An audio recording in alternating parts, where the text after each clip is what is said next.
নমস্কার। আজ আমার নিবেদন কবি সুবোধ সরকারের লেখা এক জনপ্রিয় কবিতা আমি কৃষ্ণকলি মাহাতো। আমি কৃষ্ণকলি মাহাতো, MA PhD। আমার গা অমাবস্যা, আমার চুল মেঘ পালকের ফাল্গুন, আমার পিঠ সাঁওতাল পরগনা। আমার দুটো থাই, একটা বাঁকুড়া একটা পুরুলিয়া। আমি গড়িয়াহাটার মেয়েদের মতো আরশোলা দেখে ভয়ে পালিয়ে আসি না। বোমায় বাঁ হাত উড়ে যাওয়া বাবা কতবার আমার বই পুড়িয়ে দিয়েছে, কতবার আমার দুঃখী মা বলেছে মেয়েদের বড় হতে নেই। মা, আমি ইউরোপ থেকে ডাক পেয়েছি, এই দেখো ইমেল। দলিত সম্মানে আমি পেপার পড়তে চলেছি। আমি কৃষ্ণকলি মাহাতো, MA PhD। আমি যার কাছে PhD করতাম সেই প্রফেসর আমাকে রায়চকে নিয়ে যেতে চাইলেন। আমি বললাম, কেন?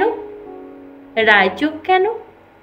উনি বললেন, রায়চকে না গেলে PhD পূর্ণ হয় না।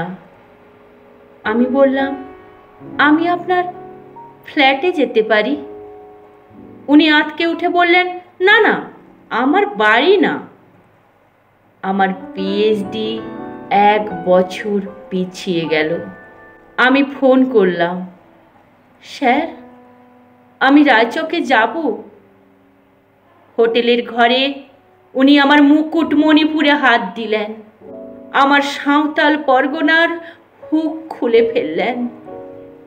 হাঁ হয়ে দেখতে থাকলেন আমার বাঁকুড়া, আমার পুরুলিয়া।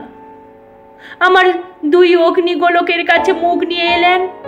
তখনই চিৎকার, আগুন আগুন আগুন। আমি পারবো না। সেদিন আমার প্রফেসর আমাকে ফেলে পালিয়ে গেলেন। আমি কৃষ্ণকলি মাহাতো, MA PhD। কত কষ্ট করে, কত অপমান সহ্য করে, জঙ্গলে রাত জেগে বই পড়ে আমি এখানে এসেছি। কেউ আমাকে জায়গা ছেড়ে দেয়নি, কেউ কাউকে জায়গা ছেড়ে দেয় না, না পুরুলিয়া না কলকাতা। মা, আমি চেক ইন করে ভেতরে এলাম। মা, আমি ইমপ্রেশনে দাঁড়িয়ে, বাবাকে দেখে রেখো, মানুষটার একটা হাত নেই। অফিসার আমার নাম উচ্চারণ করলেন, কৃষ্ণকলি মাহাতো। আমি বিমানের সিঁড়ি দিয়ে উঠছি মা।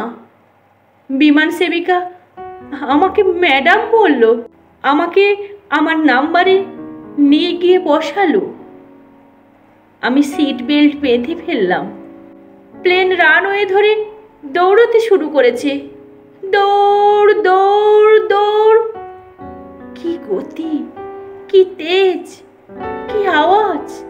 আমার মনে হলো বিমান রানওয়ে ধরে দৌড়চ্ছে না, দৌড়চ্ছি আমি আমি আমি আমি কৃষ্ণকলি মাহাতো, MA PhD। আমি কৃষ্ণকলি মাহাতো। ধন্যবাদ।